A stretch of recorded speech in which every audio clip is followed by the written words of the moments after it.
They say a year can change a war. In 2025, Ukraine's battlefield calendar didn't just tick forward. It lurched, stalled, erupted, and, at key moments, rewrote the rules. What follows is the story of 5 fights that defined that year. 5 battlegrounds, some cities, some seas, and one very long bridge, where strategy shifted, nerves frayed, and the future of the conflict narrowed into stark, steel-edged choices. Consider this your field guide to a year when the front line moved not just across maps, but across minds. To understand 2025, you have to start with exhaustion. Both armies grinding, both governments improvising, both populations hanging on while artillery hummed like bad weather. Russia leaned into mass, the old Soviet arithmetic of pressure, depth, and time, while Ukraine doubled down on asymmetric ingenuity, drones, pinpoint raids, long-range sabotage. If 2022 was shock and defense, if 2023 was adaptation,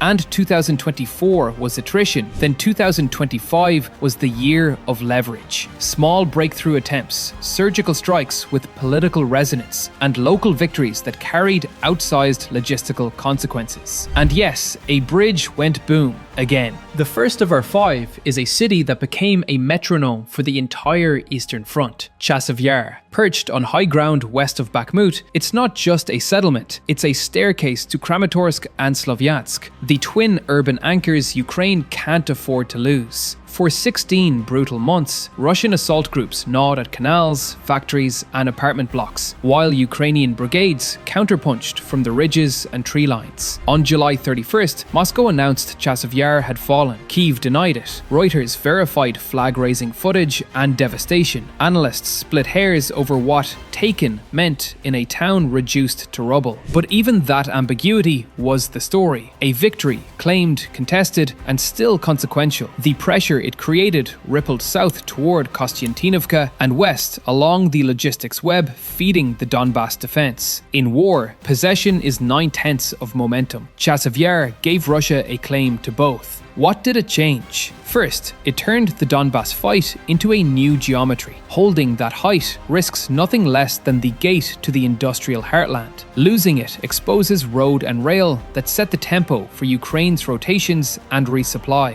Second, it forced Kyiv to spend scarce reserves where terrain mattered most, complicating ambitions elsewhere.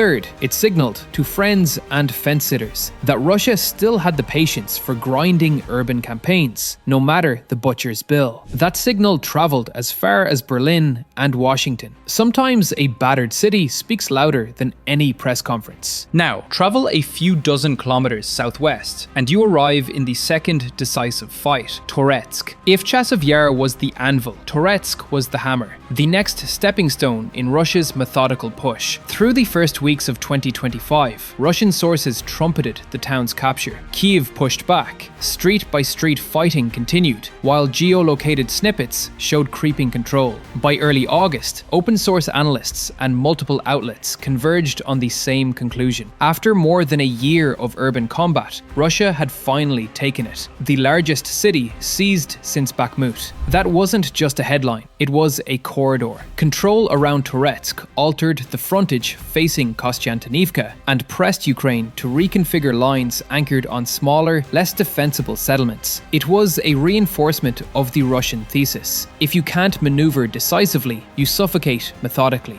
The change that Toretsk delivered was cumulative stress. Every new block under Russian control pulled Ukrainian artillery a little farther back, stretched drone operators a little thinner, and multiplied patrols needed to deny infiltration. On maps, it looked like a notch. In the staff rooms, it felt like an overtime shift that never ends. After Toretsk, Ukraine had to buy time with drones, mines, and the kind of small unit audacity that turns alleys into ambushes. And Russia? It got a tighter noose around the cities that still matter more than their runes suggest. Which brings us to the third battle, the one that kept commanders awake, Pokrovsk, a rail and road hub, a logistics throat, and the name on every daily briefing by autumn. Russia's approach here was ugly and inventive. Infiltrators working block to block, mechanized pushes that surged and stalled, and constant attempts to bypass rather than batter the urban core, because killing a city is slower than cutting it off. Through January, Ukraine reported dozens of attacks in a single day. By November, Kyiv was throwing special forces into the breach. In December, Russia tried its largest armored assault inside the city to date. Ukraine claimed it held the northern sector. Later that month, Moscow declared Pokrovsk captured. Independent assessments showed fighting still burning, especially where the rail lines and arterial roads braid together. This was the year's most transparent tug of war, each side measuring distance not just in meters, but in seconds shaved off or added to supply runs. Pokrovsk changed three things. First, it made logistics a protagonist. You don't just hold Pokrovsk, you hold the flow that passes through it. Second, it taught both armies that small unit infiltration, guided by drones and supplied by drones, can redraw a front line from the inside out. Third, it forced Ukraine's allies to internalize that air defense is not a nice to have. It's the only way to keep hubs like this functioning under constant missile and glide bomb threat. At Pokrovsk, every interception was a train that still ran, a brigade that still rotated. That's not drama, it's arithmetic. If the Donbas was attrition's theatre, the fourth battle was audacity's stage, the campaign against Crimea's lifelines and the Black Sea Fleet's confidence. On June 3rd, Ukraine hit the Crimean bridge again, this time striking underwater supports with an explosive load. The SBU later equated to 1,100 kilograms of TNT. The bridge was closed for hours. Russia said the damage was limited. Ukraine called it proof of reach. Weeks later, analysts would frame the bridge as both a symbol and a logistics artery, a bottlenecked umbilical cord that refuses to stop pulsing. Throughout the fall, Ukraine piled on with deep strikes against refineries, depots, and maritime assets. And in December, it claimed an underwater drone attack against a Kilo-class submarine in Novorossiysk, the very port where Russia had pulled much of its fleet after Sevastopol grew too hot. The Black Sea had become a physics lab. Mass gives way to speed. Armor yields to autonomy. Ships hide not from fleets, but from code and foam. This maritime campaign changed markets as much as maps. Every dent in a refinery meant less fuel for an army, but also a squeeze on export revenues that bankroll the war. Every forced relocation of the Black Sea Fleet from Crimea to Russia's mainland reshaped how far and how often those ships dared to sail. Proceedings, naval news, and independent analysts described an institution in retreat, still lethal, still armed, but suddenly mindful of camera lenses attached to explosives. When your admirals spend more time counting drones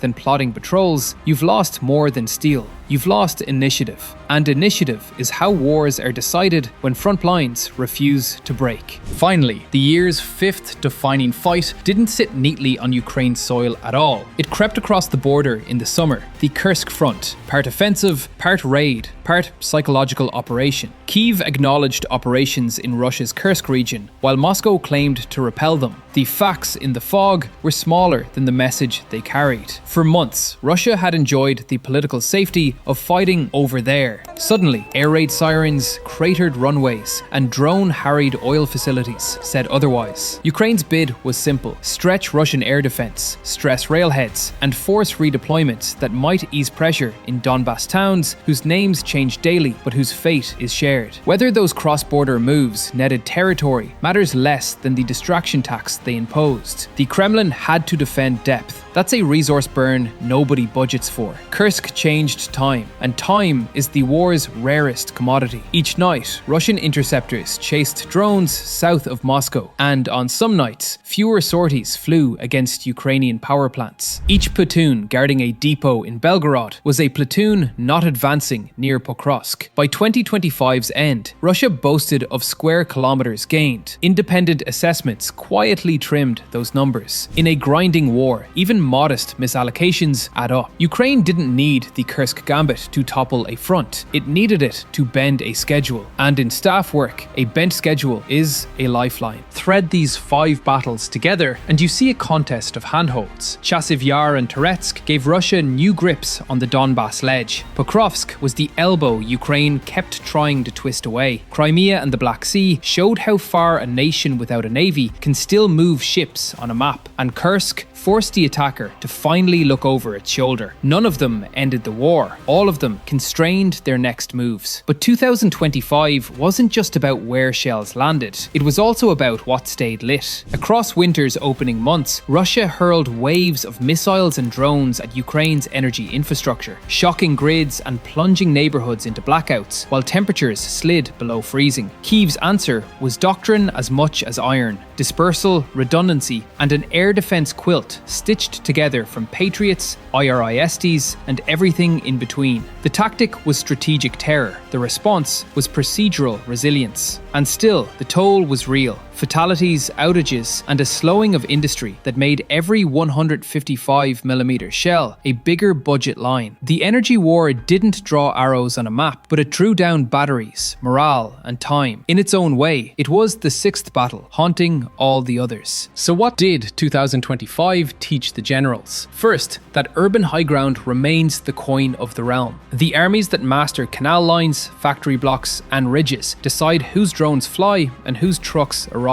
Second, that logistics hubs are living organisms. Poke them, starve them, isolate them, and an army's muscles twitch in pain. Third, that maritime warfare has democratized. A good algorithm now frightens a frigate. Fourth, that striking depth creates strategic drag, even if the land you touch is not the land you plan to hold. Fifth, that air defense is economic defense, and economic defense is war-fighting capacity. These aren't quotes for textbooks, they're purchase orders for 2026. For Ukraine, the implications are stark but solvable. Hold the heights around Kramatorsk and Sloviansk by weaponizing terrain with mines, counter-battery brilliance, and cheap, ubiquitous drones that make every alley an ambush. Keep the rail and road throats breathing by fusing air defense with deception. Fake emitters, false depots, dummy locomotives. Double down on the maritime campaign. Make the Black Sea Fleet a fleet of harbour sculptures. And keep pressure on depth, not for political theatre, but to force the enemy into garrison duty on its own soil. That recipe doesn't promise victory, it promises leverage. Leverage is how smaller fists land bigger punches. For Russia, 2025 validated a grim calculus. Slow advances can still be advances if the opponent can't replenish men, shells, and air defense at the necessary clip. But the price is a roster that bleeds experience, and a logistics train that must stretch further into contested skies. Every kilometer taken must be protected from 1,200 kilometers away. Every refinery strike is a financial splinter. A strategy that trades time for ground only works if you never run out of both. That's not a guarantee, it's a wager. And for everyone watching, from Berlin to Washington, the lesson is clarity dressed as urgency. This war will be decided by factories as much as front lines, by software as much as sappers. Aid that arrives in months may arrive too late for cities that are measured in days, but aid that arrives as systems and not just shipments can redraw the next year's 5 decisive fights before they begin. Chasiv Yar, Toretsk, Pokrovsk, Crimea's shores, and Kursk's borderlands have already written the syllabus. It's up to the arsenals to do the homework. One last truth from the year that refused to blink. Morale matters. Not the poster kind. The kind that keeps an artillery crew loading at 4 a.m. because they know the train will still run if they do. The kind that turns a mechanic into a miracle worker on a generator in an unheated substation. The kind that keeps a drone operator experimenting with a $400 quadcopter until a $40 million ship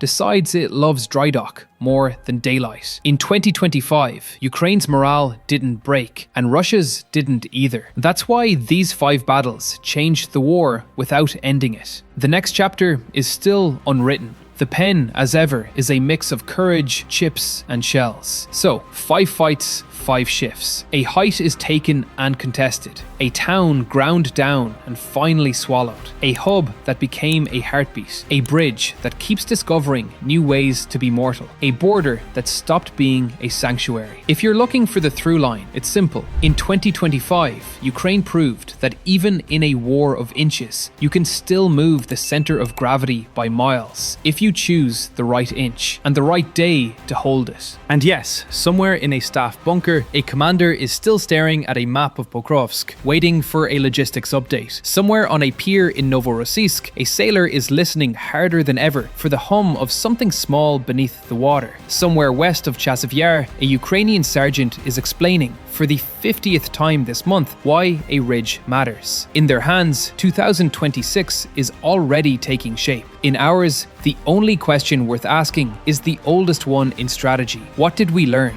And will we pay to learn it again? 2025 taught both armies that brute force still wins blocks, but brains decide campaigns. And for a war that's now a contest of industrial stamina and imaginative violence, that's the kind of lesson you write on a wall and circle in red, again and again.